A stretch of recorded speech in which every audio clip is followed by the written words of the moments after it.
Olá, você sabe o que é startup?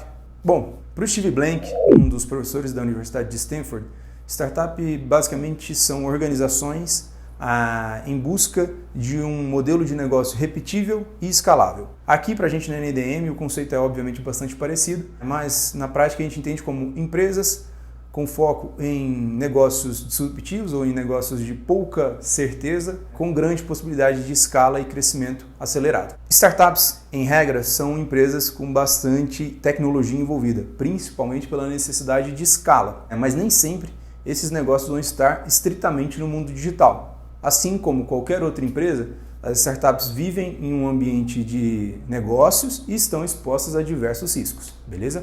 Bom, meu nome é Luiz Eduardo, eu sou um dos sócios da NDM e hoje eu separei esse assunto do vídeo para falar basicamente sobre o conceito de startup e 5 pontos principais de risco que todo empreendedor que está começando um negócio precisa entender. E já que estamos falando sobre o universo do empreendedorismo, eu queria te pedir antes de mais nada para, se você gosta desse assunto, esse assunto te interessa, não esquece de se inscrever no nosso canal, compartilhar esse vídeo com outros amigos que possa fazer sentido, porque semanalmente a gente posta vídeos aqui sobre esse ambiente jurídico de empreendedorismo, necessidades que um empreendedor pode precisar e vai vivenciar, e acredito que pode ser bastante útil para você e para quem está atuando nesse universo contigo, tá bom?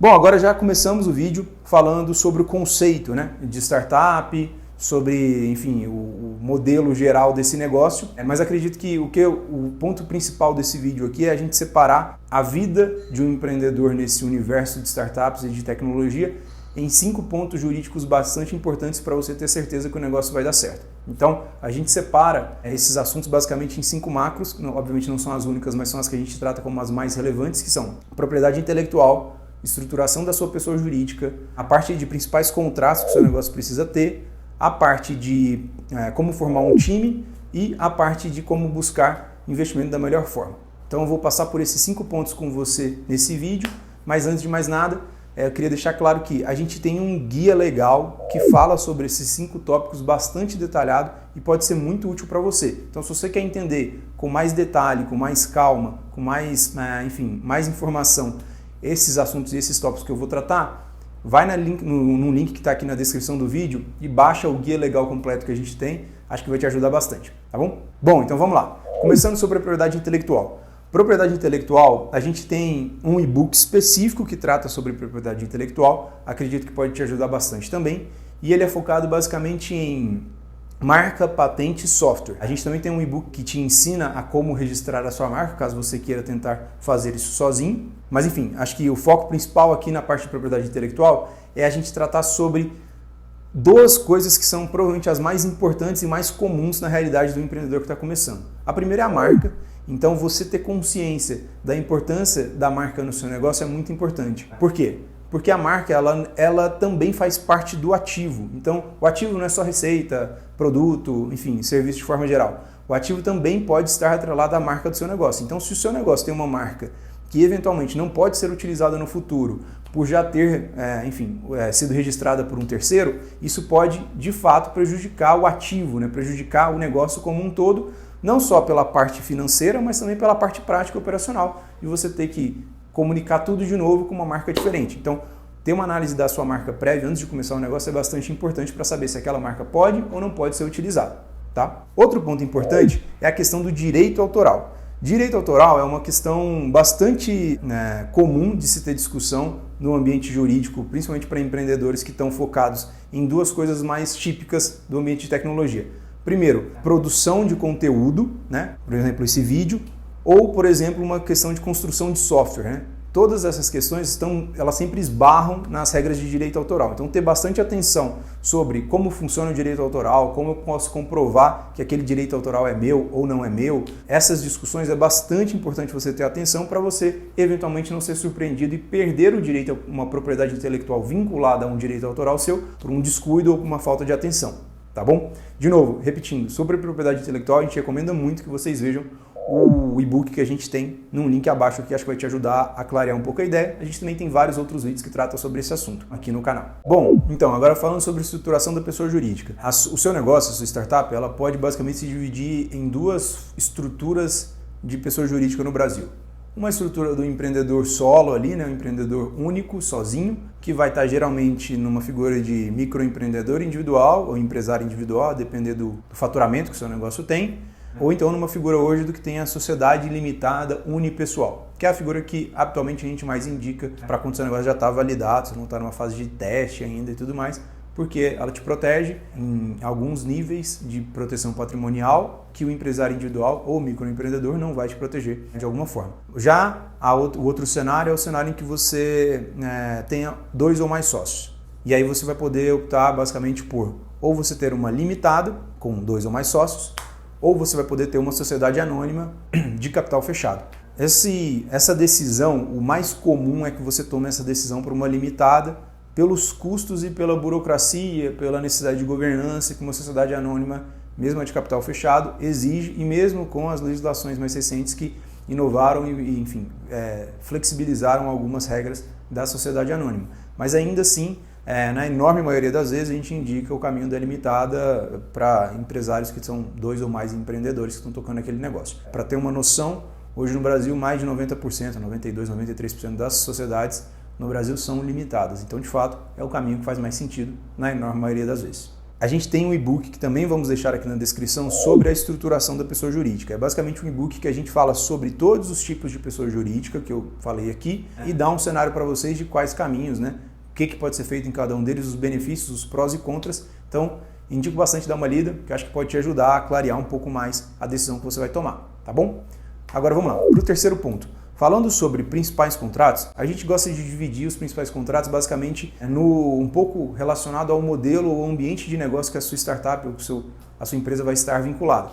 Se você é um negócio que trata mais no offline, provavelmente os documentos mais comuns que você vai precisar vão ser um contrato de prestação do seu serviço com o teu cliente, que vai basicamente definir as regras, né, o que pode, o que não pode, os prazos, as condições de pagamento, as responsabilidades e obrigações, e também um contrato de parceria, na maioria das vezes para você estabelecer com parceiros mesmo, né, que vão te ajudar a crescer o negócio ao longo do tempo. Para o negócio offline, a gente acredita que esses são os 2 mais básicos que você vai precisar ter. Para o negócio online, os mais comuns que você vai ter geralmente são termos de uso e políticas de privacidade. São 2 documentos muito importantes para um negócio que está no ambiente online. Tem a Lei Geral de Proteção de Dados hoje no Brasil, que já está vigente há um tempo e tem diversas aplicações, multas e responsabilidades que podem recair por quem não seguir elas. Então, acredito que vale muito a pena você ter bastante atenção nos seus termos de uso e política de privacidade, não pegar um modelo, não fazer de qualquer jeito, faça com atenção para saber o que você pode ou não pode fazer com os dados dos seus clientes, dos seus parceiros, dos seus fornecedores que estão nas suas plataformas ou que está no seu ambiente de gestão digital ali. Mesmo nos casos em que eventualmente você não atue no Brasil, pode ser necessário ter atenção, por exemplo, se não é LGPD, que às vezes ainda vai fazer sentido ter, a GDPR, que é basicamente a Lei Geral de Proteção de Dados da Europa, por exemplo, né? Então, ter um conhecimento e bastante atenção no ambiente digital às leis relacionadas a dados são muito importantes, principalmente porque provavelmente se o seu negócio é digital, você vai ter termos de uso e políticas de privacidade, ou no limite, políticas de privacidade e algum outro documento que trate como a sua plataforma, o seu serviço, o seu produto vai ser entregue para o teu cliente na ponta. Então aqui a gente já falou sobre propriedade intelectual, sobre estruturação da pessoa jurídica e sobre os principais contratos. Sobre os principais contratos, a gente também vai ter um e-book que está aqui na descrição, que pode te ajudar de forma mais clara sobre eles. Tem até alguns outros contratos que a gente deixa nesse e-book que talvez seja útil para você. E agora a gente vai falar sobre a questão da gestão, né, ou da construção, da organização, da formação de um time de forma segura, né? Sobre essa questão da formação do time, acho que o ponto mais importante para você entender, assim como a gente dividiu a questão dos contratos, a gente gosta de dividir em dois modelos de contratação, né? Então você vai ter um modelo que é o CLT, que é o cara que tem uma carteira de trabalho, está contratado, um vínculo de emprego, e o cara que é um prestador de serviço, que é o PJ, né? Esses 2 modelos podem ser complementares, podem existir no mesmo ambiente, mas eles são bastante diferentes. tá? Então tem muitas responsabilidades diferentes, principalmente na esfera da CLT, e os contratos são diferentes, as estruturas são diferentes e a forma de se relacionar com essas pessoas, com esses colaboradores, também é diferente. Então, ter bastante cuidado sobre o modelo que você está contratando, se é um CLT ou se é um PJ, e os reflexos disso dentro do seu negócio, e como você pode ou não pode exigir algo dessa pessoa, é muito importante para você evitar um passivo trabalhista. Provavelmente o passivo trabalhista é um dos maiores problemas que a sua empresa pode ter do ponto de vista de proteção patrimonial não existente para o empresário. Então, se você é um empreendedor e tem um passivo trabalhista, o seu patrimônio pessoal está em risco desde o início daquela discussão. É óbvio que vão ter diversas discussões sobre desconsideração ou não desconsideração da PJ, da pessoa jurídica, para cobrar o sócio, mas de toda forma é um risco relevante que vale muito a pena ter atenção. Sobre questões trabalhistas, sobre formação de time, a gente tem também um e-book sobre o assunto, tá no link na descrição também, separadinho, organizadinho. Vale muito a pena ler para você ter, enfim, ter todas as informações necessárias e, se você tiver dúvida, poder procurar a ajuda que você julgar necessária. Bom, e agora falando do último tópico, né? Vamos relembrar aqui rapidamente. A gente já falou sobre propriedade intelectual, a gente já falou sobre estrutura da pessoa jurídica, a gente já falou sobre os principais contratos, a depender do ambiente de negócio que o seu negócio estiver atuando, e a gente já falou sobre a formação de time da maneira correta, né? Separando entre CLT e PJ, tendo atenção com relação a isso. O último ponto que a gente trata sempre, que a gente acha que é bastante importante ter compreensão, é sobre a questão de como buscar investimento da forma ideal, né? Já de antemão, a gente tem muito material sobre isso, tá? Diversos vídeos, muito artigo no nosso site.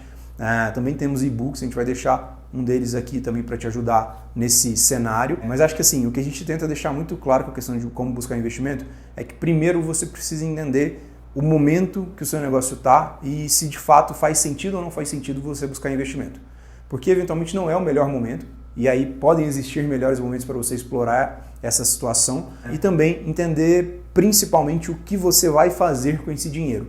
Isso é importante para você, né, para o seu negócio, obviamente, mas também é importante para o investidor. Ele ter clareza do que você vai fazer com o investimento que está sendo pedido, né, e que eventualmente ele vai tirar do bolso e te entregar, é muito importante para ele saber se a estratégia que você combinou com ele vai ser seguida ao longo do tempo e se eventualmente ela não vier a ser seguida, ele conseguir ter clareza do porquê que isso não aconteceu, tá? Então essa transparência e essa clareza, mesmo que eventualmente difícil no começo, ela é muito importante tanto para você organizar suas ideias e captar ou buscar investimento na hora certa, do jeito certo, sem se diluir demais, sem pegar dinheiro de menos, sem pegar dinheiro demais, enfim, se comprometer com promessas que você não consegue entregar, quanto no cenário do investidor também ter clareza e confiança que aquela pessoa que está buscando investimento sabe o que ela está fazendo. Então acredito que esses são os 5 pontos mais importantes que a gente enxerga hoje para um negócio que está começando, principalmente uma startup, tá? Então ter atenção com a questão da propriedade intelectual, ter a questão da estruturação da pessoa jurídica, com os principais contratos que você vai precisar, com a questão da formação do teu time da forma correta para evitar passivos trabalhistas